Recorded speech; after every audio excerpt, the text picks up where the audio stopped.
Hello and welcome to this special edition of Newswatch. I'm Abby Grisey. On tonight's show, we'll be focusing on this year's midterm elections. Here's why the midterms are so important. It's the midway point of President Donald Trump's four-year term. With control for Congress up for grabs, this election will be indicative of if the majority of Americans are leaning left or right. The race for Ohio governor is coming to an end. Democratic candidate Richard Cordray is facing Republican Mike DeWine in the 2018 election. Who will win is still up for debate. WOUB's Taylor Pacelli is keeping track of the poll numbers. Taylor, what can we expect? Abby, the polls are too close to tell. If you think this race sounds familiar to you, there is a reason why. Back in 2009, these two candidates ran for Attorney General.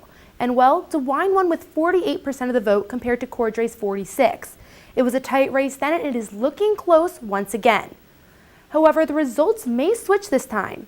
As of right now, Cordray is leading the way up 2.7 points over DeWine. Cordray has 45% of voters on his side, while DeWine has 42.3%. These numbers put Cordray ahead, but within the margin of error.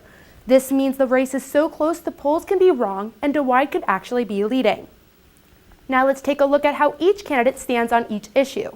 When it comes to Medicaid, Cordray wants to continue expansion. DeWine will not say whether he would end expansion, but he does support work requirements for Medicaid recipients. For jobs in the economy, Cordray says job training, infrastructure, transportation, and child care plans will lead to new and expanded business opportunities. DeWine says curbing taxation and regulations will retain and create jobs. Both candidates have similar views on gun control. DeWine used to support assault weapon bans. However, he has switched and now supports arming teachers or other school employees to prevent school shootings. Cordray also does not support assault weapon bans, but he does support some gun control measures, like banning bump stocks and high-capacity magazines. Plus, he wants to raise the legal age to buy any gun in Ohio to 21. The candidates don't run alone. Each one has a lieutenant governor on the ballot with them. On the ballot with DeWine is John Husted. Husted was a member of the Ohio House of Representatives from 2000 until 2008. He then represented the 6th District of the Ohio Senate from 2009 to 2011. Currently, Husted is the Ohio Secretary of State, and the Democratic Lieutenant Governor candidate is Betty Sutton. Sutton was the youngest woman ever to be elected to the Ohio House of Representatives at age 29. In 2006, Sutton successfully ran for a seat in the U.S. House of Representatives. This close race is setting a fundraising record for the governor's race. Cordray has raised almost $14 million, while DeWine has raised more than $24 million. I'll continue to cover the race for governor for the next couple weeks. Thank you, Taylor. Voters will also choose officials for other state positions. Elise Hammond is here with me to discuss the other state races. Elise, there are a lot of interesting state races on the ballot. Two big positions, Secretary of State and Attorney General, are wide open. Yeah, both of the incumbents, John Husted and Mike DeWine, as Taylor were talking about earlier, they're on the ticket for the governor's race, so that kind of leads other people to be able to step into those positions. So to start off, the race for Secretary of State, the candidates are Republican Frank LaRose and Democrat Kathleen Clyde, and also a Libertarian candidate Dustin Nana. They have not had a debate yet, but the Columbus Dispatch reported that LaRose wrote a letter to Clyde asking for a series of debates before the election, but there have not been any dates set for that yet. And then another interesting thing about this race is that the Libertarian candidate, Dustin Nana, is only 23 years old. And the race for Attorney General is Republican Dave Yost and Democrat Steve Dettelbach. Yeah, and one issue that has been a real point of controversy for these candidates is the online charter school ECOT. Dettelbach claims that when Yost was Auditor of State, he took campaign contributions from ECOT's founder, Bill Lager, and when he was supposed to be independently auditing the school. Yost says the auditor's office was complying with these rules, but in a race to take over Yost's old job as the state Auditor of State is Republican Keith Faber, Democratic candidate Zach Space, and Libertarian Rob Coogan. Faber and Space debated earlier this month in Zanesville, actually, and they discussed Medicaid, tax policies, and ECOT came up as well. Space says he wants to look at the performance of all Ohio's online charter schools to determine how much money is lost, since that has kind of been a big issue in both of those races. The Columbus Dispatch reported Faber also took contributions from ECOT's founder, but he says he does not support the low standards of the school.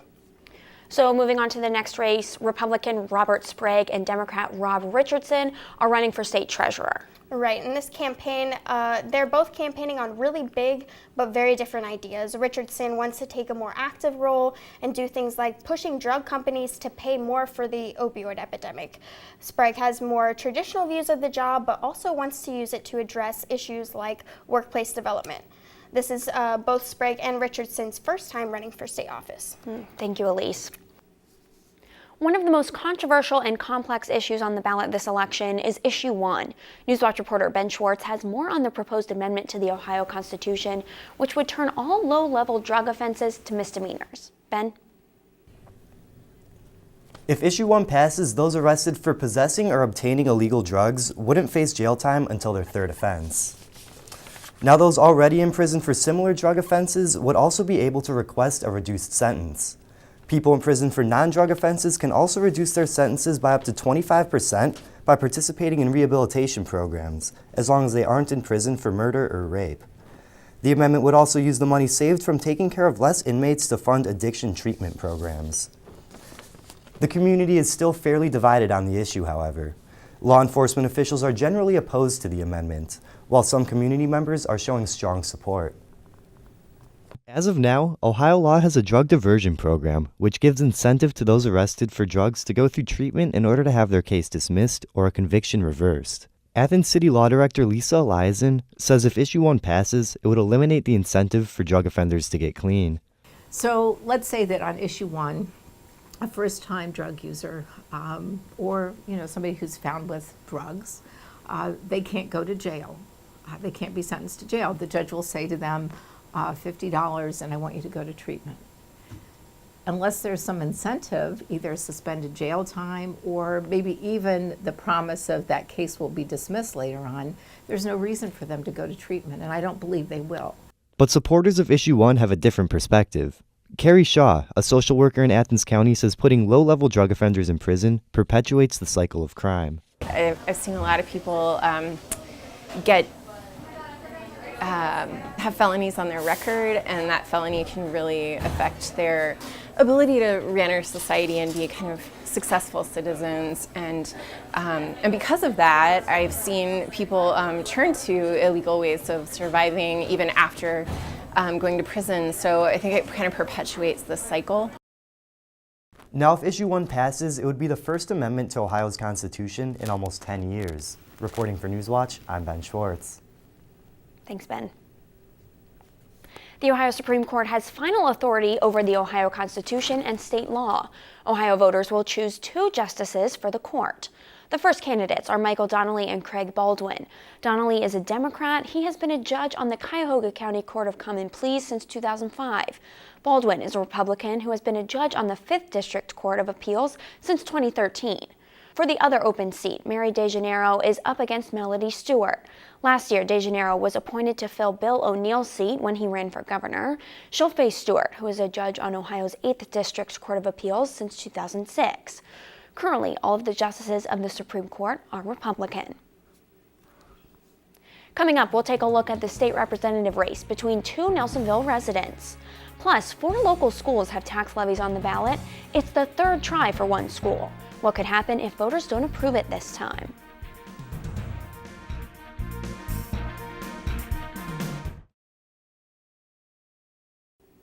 The League of Women Voters of Athens County wrapped up their series of election events in Nelsonville. Newswatch reporter Ben Schwartz has the story. Opportunities for voters to become informed. Jay Edwards and Taylor Sappington, the 2 candidates for Ohio's 94th House District, faced off at Nelsonville's public library last night. It was standing room only at the event hosted by the League of Women Voters. Sappington and Edwards spoke on a number of issues facing the community and state, such as infrastructure, public schools, and a woman's right to abortion, among others. Patrice Beard, a 39-year-old resident of the Plains, already voted before attending the debate, but says she still thinks it's important to see the candidates speak. I think it's really good to open for the community, not just like certain people, but I think everybody needs to come and see what each candidate says about issues around the area, and I think it's really, really important. Permanent residents were not the only ones interested, however. Hunter McAfee, a 19-year-old Ohio University student from Cincinnati, says debates like this are important to form a better opinion on the candidates. What you hear from commercials and just the short ads you get on YouTube or the TV are very different and have to be set in like short, concise things. They're very different from the candidates' actual beliefs. So when you're able to sit and listen to a long-form event like this, you're able to get a more structured opinion about the candidates' opinions. The two Ohio House candidates will meet again in Ohio University's Walter Hall next Monday for another debate. Reporting for Newswatch, I'm Ben Schwartz. Athens County's League of Women Voters' aim is to support voting in any way possible, without endorsing specific candidates. This was the last of 6 events they put on this election season. Since all House seats are up for election, voters in the 15th District will also select a representative for Washington. Steve Stivers is running again for the Republicans. Democrat Rick Neal will try to unseat him. On October 30th, Ohio University is hosting a debate between the candidates. WOUB Public Media will live stream the debate at woub.org and simulcast on WOUB FM. And another 2-term incumbent, Sherrod Brown, is looking to return to Washington, too. Senator Brown is ahead by double digits in polls right now. The most recent one, conducted by Suffolk University, shows the Democrat up by 18 points to Republican Jim Renacci. Since 2011, Renacci has served in Congress. Compared to Brown, Renacci is struggling to raise money. Brown has raised almost $21 million, while Renacci has only raised $6 million, $4 million of it being a loan from himself. Coming up next, Athens City is filled with signs telling you either to vote yes or no for the school levy. Why a teacher and her students believe the levy needs to pass.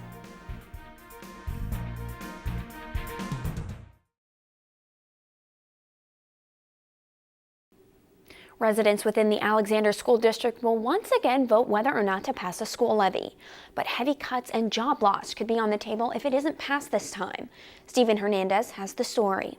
For the 5th time, Alexander Local Schools has an operating levy on the ballot, and district leaders say if the 1% income tax levy doesn't pass this time around, it will impact their ability to educate their students. When you vote a levy down, you're basically telling me you want us to operate within the dollars we have. We've done that basically the last 10 years, but it keeps going to the point that it's going to seriously affect education for students. It's going to affect families that work here. Voters last approved an operating levy in 1991, and those dollars don't pay for what they used to. Rising costs and flattened state assistance has forced the district to make $1 million in cuts over the last 2 years. Many of these cuts have been through attrition. A staff member retires and the position is left unfilled. All sorts of positions have been left unfilled because of attrition. Let it be teachers, faculty, or even bus routes. Everything has been slimmed as much as possible to make the most out of the budget.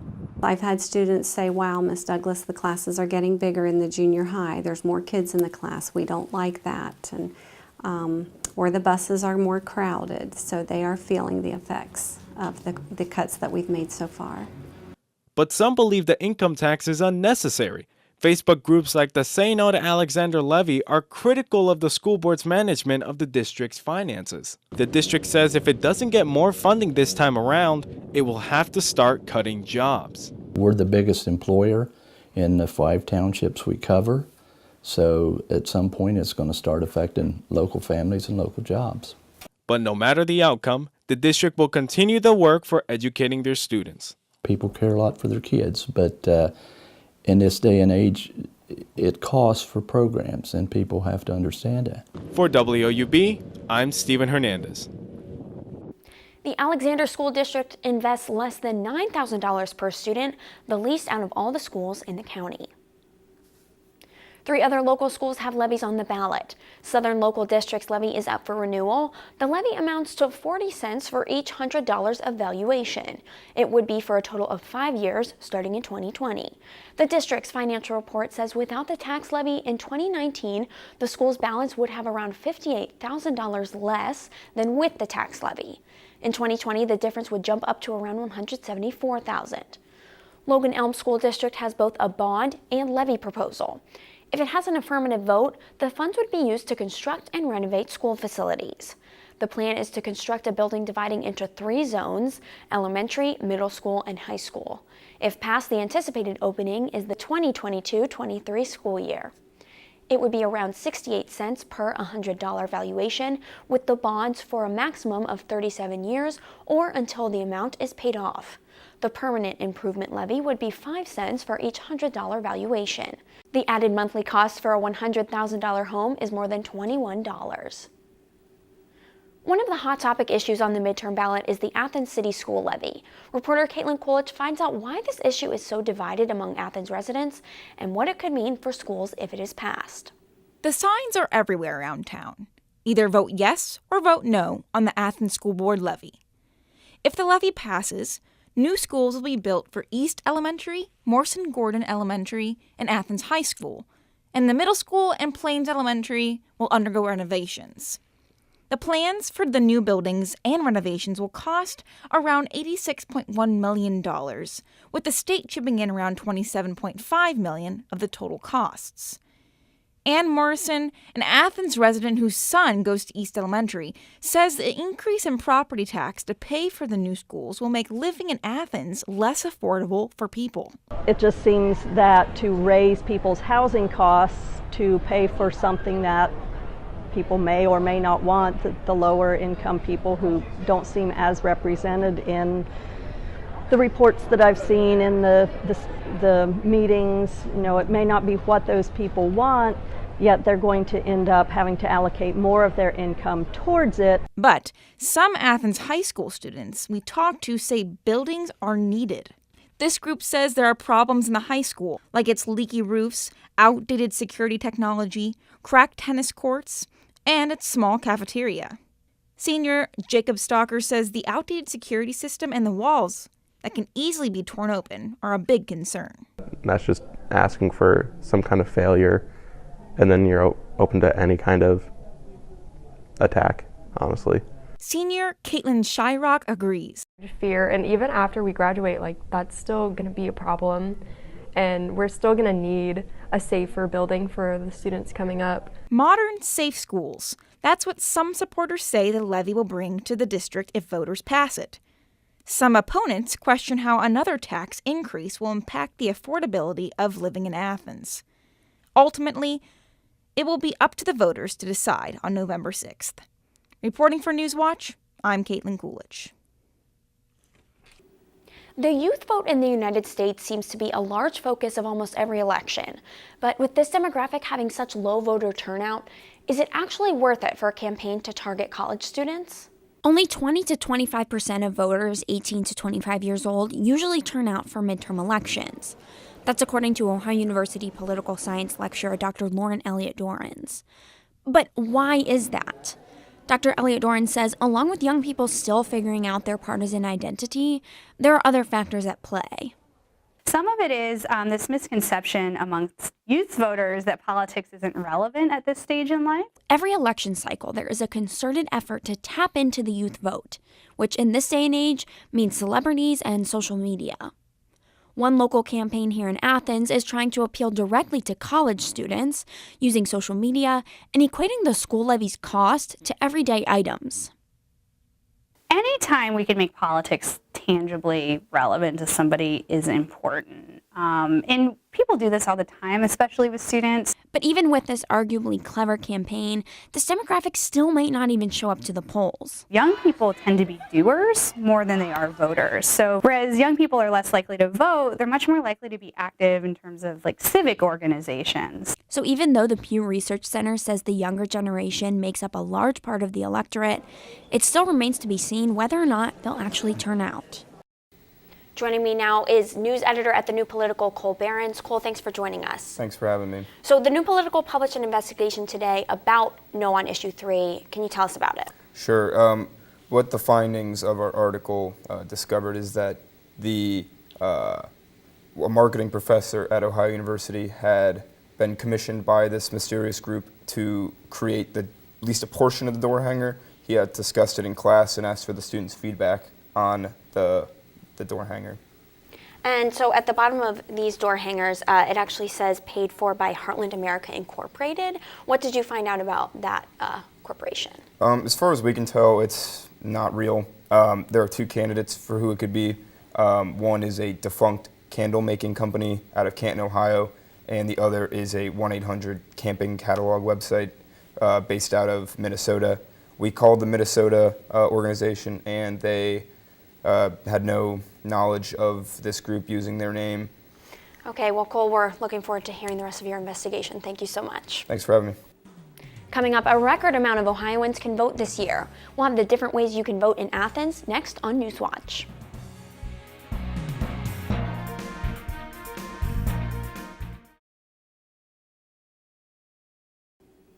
Voters' interest surrounding the midterm elections is as high as ever. More than 8 million Ohioans are registered to vote. Compared to the last midterm, 2014, there's almost 500,000 more registered voters.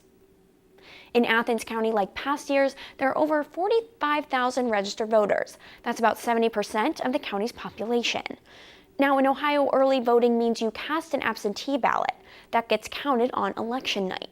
Athens County Board of Elections Director Debbie Quivy says voters have a number of options when it comes to casting their ballot. So there is just no reason, no excuse. You can get out and vote either in person here at our office, in person on election day, or you can request an absentee ballot and do it by mail. You have until the day before Election Day to go into the Board of Elections office to vote early. So far, almost 1,000 people have cast their absentee vote at the Board of Elections. The office will be open this weekend and will have extended hours next week. And that does it for our special edition of Newswatch this evening. Thanks for watching. I'm Abby Grisey. We'll continue election coverage for the next couple of weeks on Newswatch. And remember, you can find the latest news anytime at WOUB.org. Have a great night.